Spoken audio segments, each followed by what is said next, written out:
And for me, I think this is like a Jeff Bezos quote, but he said anxiety is basically an emotion of it's something that you can do that you're not doing and you're just sitting on it. Anytime I get into an emotional state of like anxiety or uncertainty, the thing that I do personally is my due diligence. One, I never make a decision in that moment of like emotion, unless it's absolutely critical. And if that's the case, I bring in other people to make sure like, this decision has to be made now or within the next 24 hours. I'm not in a state that I can actually like clearly make this decision. I'm not clear of mine. Run this through with me. Like lean on your business partners, lean on your employees, make sure that it's going okay. But the other thing too is just like sit in those emotions, weigh them out. And the best thing for me, it's different for everybody, but is to study. Like I study. Anytime I just feel fear and doubt or regret maybe about a decision that I potentially made, I'll go online, I'll open books and I'll look like you're not the first person who's done this before.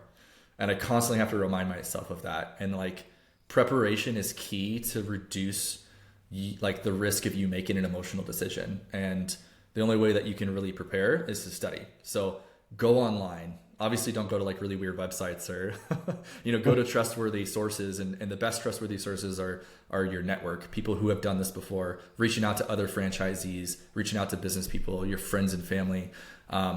Like talk to those individuals. And the more you talk and the more you study and realize that like, it's okay. People have been here before. And these are the things they did to like get out of this situation or to correct it. That fear subsides. You start to think a little bit clearer, and then you can make a decision and start acting upon it. I love that. You're in a lot more control than I think you realize at times. And like you said, you just have to take some action and get more information. Something I'll do too, like I used to lose sleep in the early days of the entrepreneurial journey. And something that I did is like, all right, not sleeping is not sustainable. So what do I do to, overcome this? And I just started playing out the paths of what I was scared of. Like what happens if this doesn't work, or if this happens, or this thing that, the extreme, situation that could happen.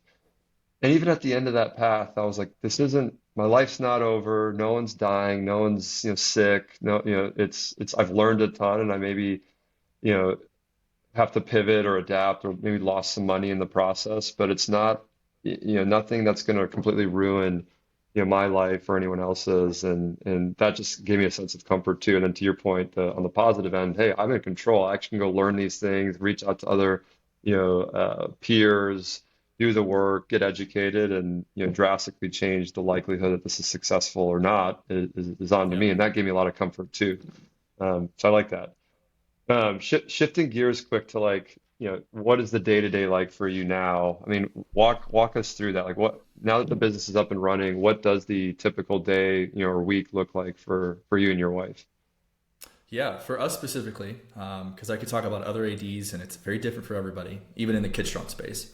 For me, my day to day, I'm spending about half of my day kind of pre-prepping on the back end. I don't spend actually a lot of time in the center running it right now. I was very fortunate enough and lucky that we found it just a absolutely phenomenal crew. So our team, general manager, assistant general manager, and all of the coaches, we had I not been in startups before and had Kidstrong not introduced me to the book From Good to Great, and chapter one is basically like get the right people on the bus. Absolutely critical. You could have the best product in the world.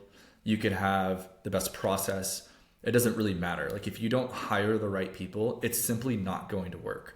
So despite my like discomfort, because I was very used to like I'm an engineer, I want to work on the mathematical equation. I want to do the CAD and make the product work and function exactly how it's supposed to work.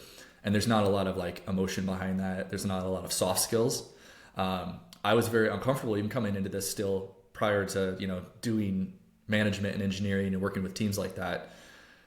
I made a very conscious decision. I was like, okay, the one main thing that I have to do if I'm going to put all of my effort and really concentrate on something is to hire the right team. So we actually started hiring pretty early on, a lot earlier than most people do, because I wanted to make sure that like starting at the top, hiring our general manager was the most important thing. Like that general manager is going to drive exactly how the the rest of the culture is going to be built out. And once we release that individual onto our own business, like that's going to dictate how much work we have to do. Because if you hire somebody who's not, trained properly, doesn't have the right background, isn't emotionally intelligent, isn't passionate about the actual job, you're going to be spending a lot of time at that location, teaching them, doing things that like they should be doing. So hiring slow and making sure that you have the right people, and then realizing when you hire the wrong person to actually like move on that decision to get rid of them quickly is hypercritical. For us, because we concentrated so much on the team and hiring the right people and adjusting where necessary, we're now in a situation where my day-to-day is I don't have to spend a lot of time in the center. I can concentrate on the back end of working on talking to schools, working on marketing and sales, adjusting processes, actually like working on reducing the amount of time our staff is doing stuff that they have to do, but they could be spending that time talking to members, improving the experience, like having the energy to smile and work through the hard times. It's a lot less likely if they're spending so much time processing information and data and trying to look up stuff and tripping over their shoelaces because of just this lengthy thing that they have to do.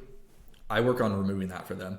And then the second half of the day that I'm doing right now, and this is really the most critical part for me and why we built it this way, is that if I was too busy operating the first location, I couldn't afford the amount of time to set ourselves up for locations 2 and 3. So that's what I've been doing on the other half, other than taking care of my wife and our newborn, which is taking up a lot of time right now. But so that's my day-to-day is working a lot at home and reducing the amount of time that is spent for the individuals that are at the center, and then preparing for locations 2 and 3. And so you brought in a GM, you'd say maybe earlier than you would have had you not had that ambition to go location 2, 3, et cetera. Yeah, correct. Okay. So you're very much focused on a growth mode right now, right? It's still like we want to get this thing to the next level. And Introducing Franzi, where your entrepreneurial journey begins with clarity, not chaos. Our AI-powered Franzi Fit Score analyzes thousands of data points to unlock franchise matches that are truly perfect for you. See what matters to you at a glance. Investment ranges, potential earnings, available territories. Visit franzi.com today. Your perfect franchise match is waiting. Franzi, own your future.